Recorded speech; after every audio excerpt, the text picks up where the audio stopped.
아멘. 명절의 분주함 속에서도 이렇게 기도의 자리를 찾은 우리 모든 성도님들에게 하나님의 은혜와 평강이 함께 하시길 소망합니다. 월요일 저녁에, 이게 엊그제죠. 월요일 저녁에 우리 이 교회 성가대 지휘자들과 만남이 있어서 약속 장소로 나갔습니다.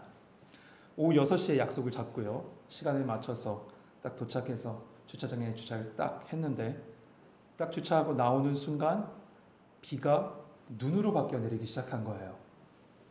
제 마음이 어땠을까요? 이야, 어떡하냐. 또 제설 작업해야 되네. 그 생각을 가지게 됐어요. 그렇게 생각하고 있었습니다. 그런데 그때 한 커플이요. 우산도 따로 쓰지 않고 똑같이 한 우산을 쓰고 간 커플이 있었어요. 그 커플이 지나가면서 이렇게 얘기하는 거예요. 야, 비에서 눈으로 바뀌어 내리는데 야, 분위기 좋고 너무 예쁘지 않아? 진짜 한마디 하고 싶었습니다. 그런데 여러분, 저와 그 커플이 전혀 다른 것을 봤나요? 아니죠. 같은 눈을 봤습니다. 그렇다면 그 커플이 본 눈은 다이아몬드에 화려한 빛을 내는 눈이고, 제가 보는 눈은 더럽고 오염된 눈입니까? 아니잖아요. 같이 하얀색, 새하얀 눈입니다. 이처럼 같은 눈은 보았음에도 불구하고요, 사람의 마음과 생각과 그 상황에 따라 사물을 다르게 봅니다.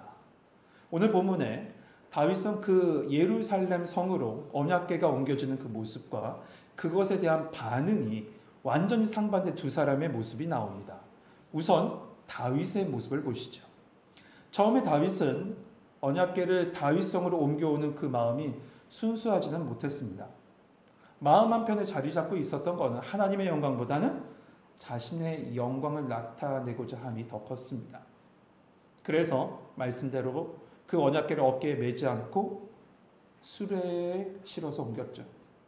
수레를 통해서 그 언약궤를 옮기면서 마치 전쟁에 승리한 왕이, 어떤 장수가, 승리한 장군이 전리품을 가지고 오듯 언약궤를 가지고 온 겁니다. 또한 화려한 행렬을 통해서 사람들의 모든 주목을 자신이 받고 모든 영광 또한 누가 취하고 있었습니다. 다윗이 자신이 취하고 있었습니다. 그 결과 어떻게 됩니까? 우사의 죽음이라는 것을 경험하게 돼요. 그래서 그곳을 베레스 우사라고 부르지 않습니까? 이러한 과오를 저지른 이 다윗, 회개의 시간을 가집니다. 그리고 하나님의 때를 기다리다가 마침내 다시 다윗성으로 그 언약궤를 옮기기 시작합니다. 우선 말씀대로 언약궤 메어 옮깁니다. 말씀대로 언약궤 메어 옮겨요. 그리고 혹시 이것이 하나님의 뜻이 아닐 수 있으니 확인하고자 6걸음을 걸어간 후에 멈춰서서 기다립니다. 그리고 아무 이상이 없자 그제서야 그곳에서 예배를 드리고 다시 걸어가기 시작해요. 또한 다윗은 어떻게 옷을 입고 있습니까? 화려한 왕복을 벗고 무슨 옷을 입었죠? 베옷을 입었어요. 여러분, 이 말은 무엇이냐? 나는 그저 한 명의 예배자일 뿐입니다 라는 거예요. 나는 왕이 아닙니다. 지금 이 순간만큼은 하나님께 예배하는 예배자입니다 라는 고백이에요. 여러분, 우리의 자랑이 어디 있습니까? 다 하나님의 은혜 아닙니까? 여러분, 믿음으로 고백하십니까? 여러분의 인생에 정말 모든 것이 다 하나님의 은혜입니까? 모든 것이 하나님의 은혜인데 뭘 예배의 자리에 나와서 자랑할 것이 있겠습니까? 우리의 자랑 아무것도 없습니다. 화려한 말잔치도 없고요. 자기 자랑의 옷도 없습니다. 그냥 그건 모든 것 다 벗어놓고 진정한 한 명의 예배자로서 모든 예배에 서시는 성도님 되시길 소망합니다. 다윗은 이처럼 한 명의 예배자로서 걸어가며 그 앞에서 춤추며 하나님을 찬양합니다. 화려한 악기, 처음에 화려했던 그 퍼포먼스하는 악기들 다 제외시켰고 오로지 진군 나팔과 승리의 나팔 소리만 그곳에 들립니다. 이것은 무엇이죠? 하나님의 임재가, 하나님의 승리가 이곳에 있다는 찬양의 소리입니다. 다른 찬양이 없습니다. 자기를 향한 찬양도 없습니다. 오직 하나님이 이곳에 임재하십니다. 하나님이 함께 하십니다. 하나님이 승리하십니다라는 찬양이에요. 이렇게 오직 신령과 진정으로 하나님의 영광만 생각하면서 언약궤를 다윗은 지금 옮기고 있는 겁니다. 그리고 드디어 다윗성에 언약궤가 도착하죠. 그때 다윗이 어떻게 했을까? 오늘 본문을 보니까 총 4가지 모습이 보여져요. 이 언약궤가 다윗성에 도착했을 때 그 4가지 모습 중에 첫 번째는 준비한 곳에 언약궤를 먼저 안치하는 모습을 보게 됩니다. 17절 말씀 같이 한번 읽어볼까요? 17절 같이 읽겠습니다. 시작.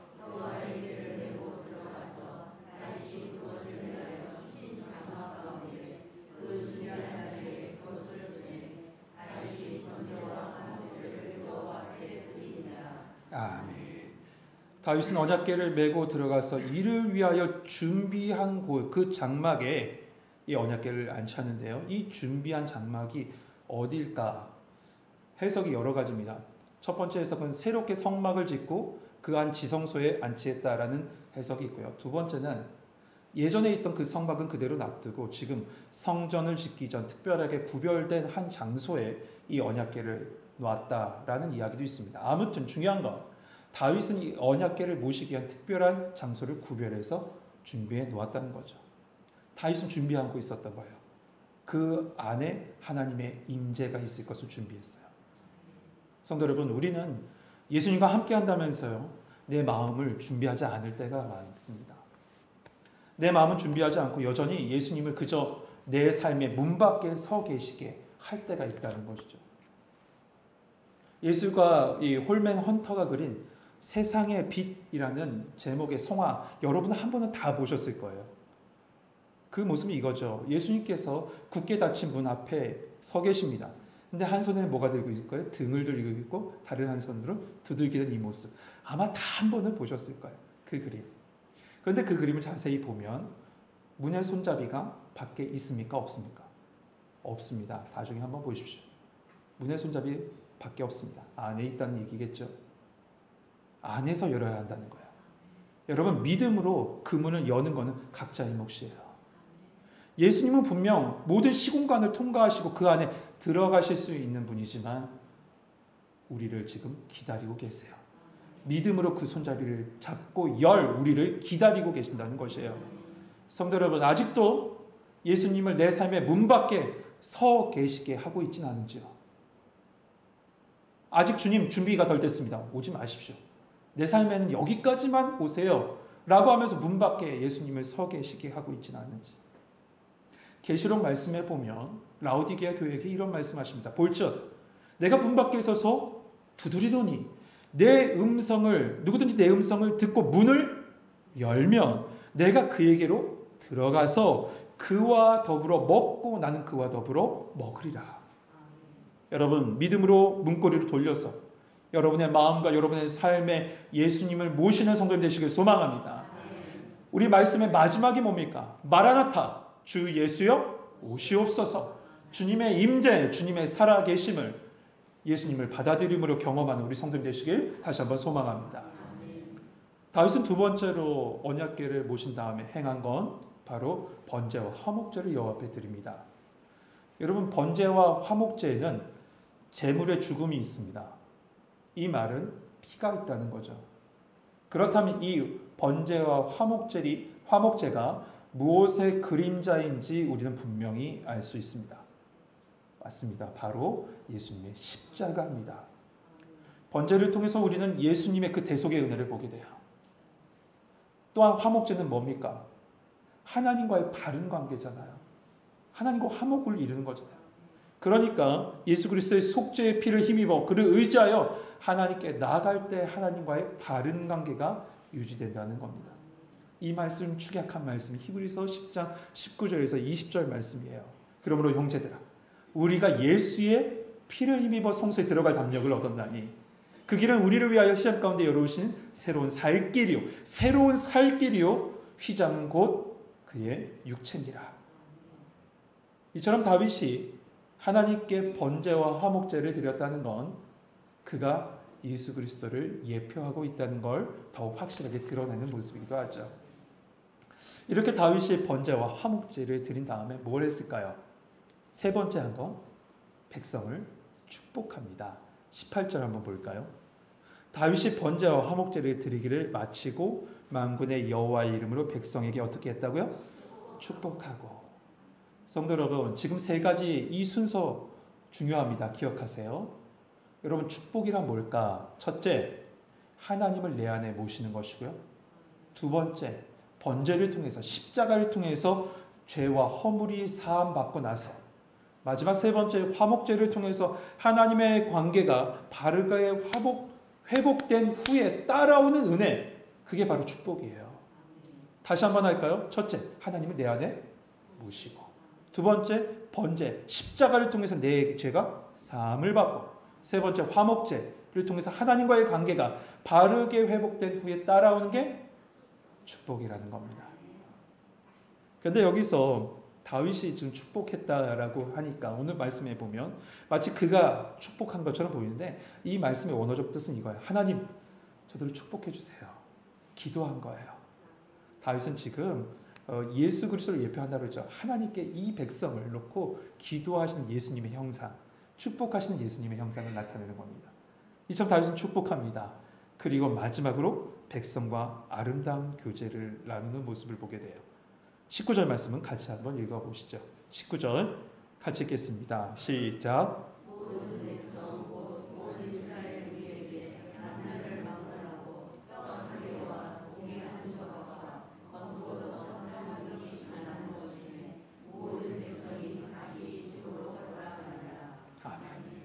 다윗은 말씀처럼요, 아름다운 교제, 곧 천국잔치를 백성으로 하여금 경험하게 하는 겁니다.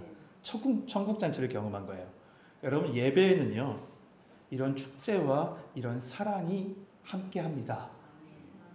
하나님과의 교통하는 은혜가 있고요, 예배는 또한 성도와 성도 간의 교제가 이루어지기도 해요. 저는 우리 교회에서 나눠서 먹는 그 한 그릇의 국수, 그리고 경조사 때마다 감사함으로 대접하는 그 순간들이 모든 것이 다 예배, 그리고 천국잔치라고 봅니다. 하나님께서 그 속에 그렇게 임재하실 거라고 믿습니다. 이를 위해서 헌신한 모든 분들께 참 다시 한번 감사드립니다.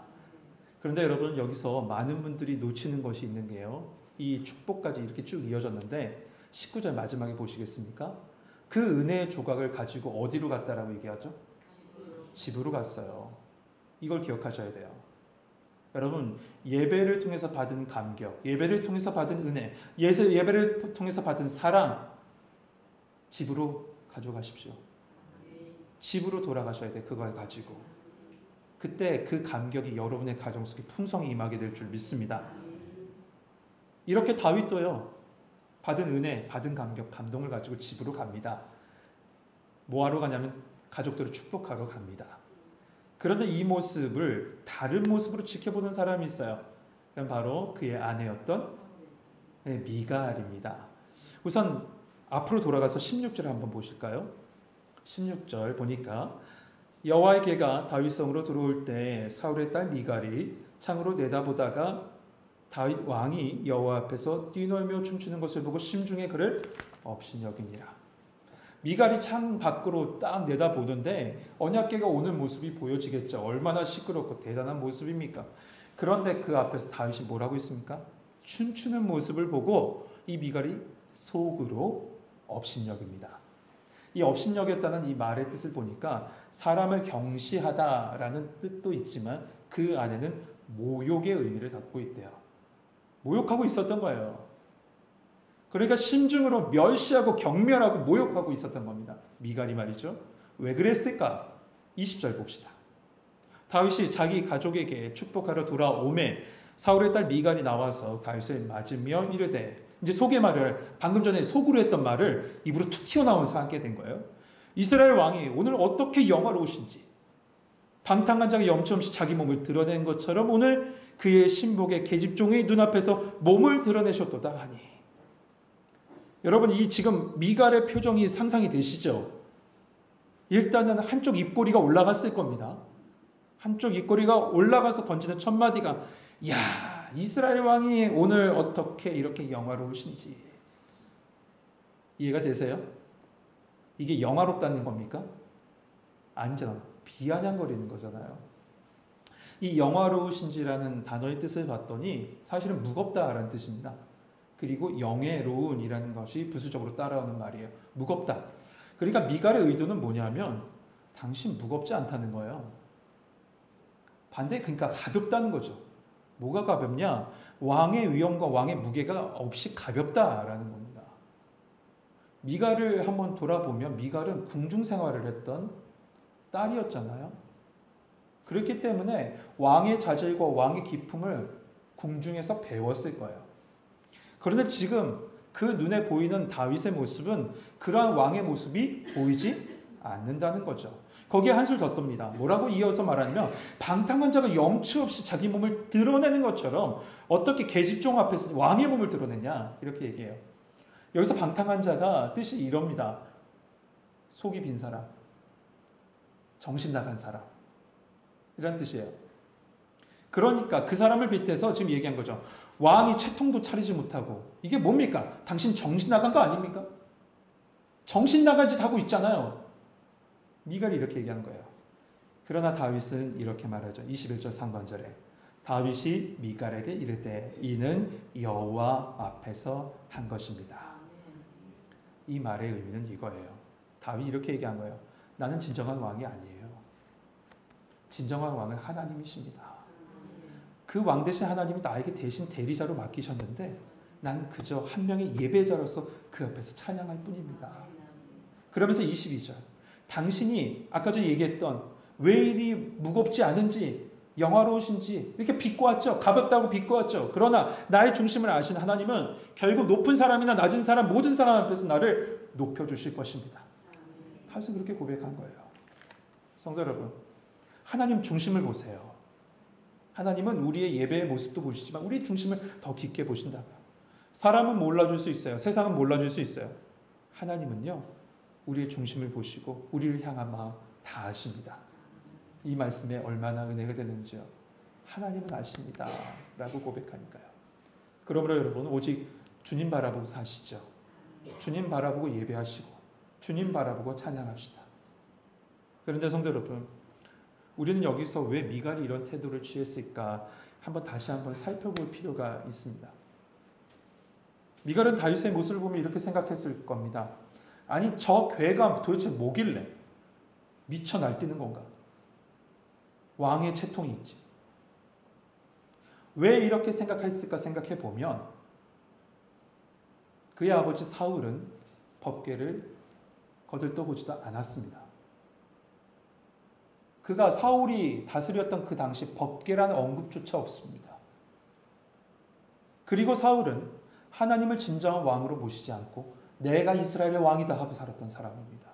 내가 이스라엘의 왕이다. 그 모습을 보고 자란 미갈입니다. 그 모습 그대로 살아갔던 거죠. 그래서 성경은 미갈을 향해 다윗의 아내라고 언급하지 않고 사울의 딸 미갈이라고 16절, 20절, 23절 세 번이나 동일하게 언급한 거예요. 그렇다면 이 모습 속에서 우리의 신앙을 한번 돌아봐야 되겠죠.